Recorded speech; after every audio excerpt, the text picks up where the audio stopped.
And so if we can build relationships, make friends, and, you know, be impactful and relevant over time, you know, that's the goal.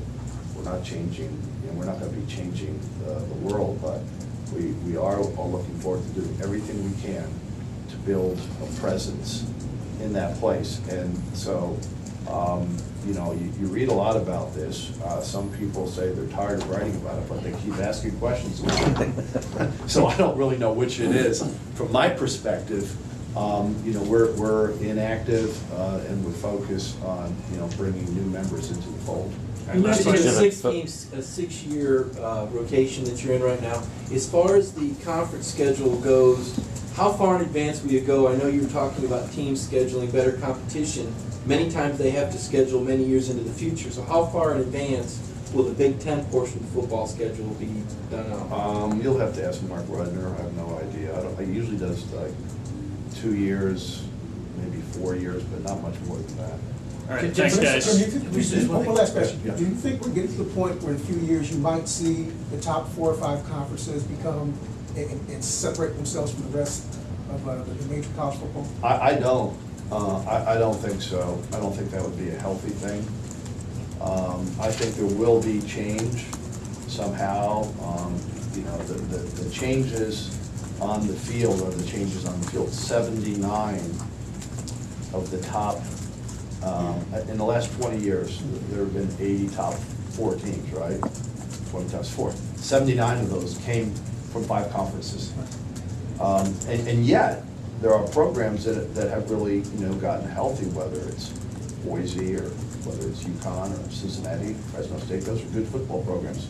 So I think you may see changes inside the NCAA in terms of governance. I think the basketball tournament is going to stay just like it is with the revenue sharing and the access. We have a 12-year template for college football with access and revenue sharing. So those things are all behind us, and I don't see any what I would describe as some radical separation by 5 conferences from the rest. It normally and naturally happens as people separate themselves. They have a good television agreement, an agreement with the Rose Bowl or an ACC Big Ten Challenge. That just happens, that's sort of in the natural process, just like most of the top-rated teams have come from these 5 conferences for 20 years. But I don't see any artificial, what I would call legislative separation. I think that would be unhealthy. I do think we should be in smaller groups.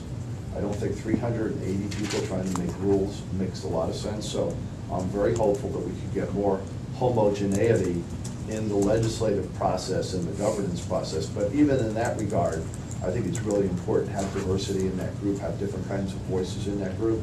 So maybe we could be half as large as we are, but I'm not looking for like a football-only monolithic, you know, grouping. You know, I think there are really important voices from the Ivy League. I think there's some really important voices from some really good basketball conferences. And I think there's some really important voices in college football that don't belong to the 5 conferences.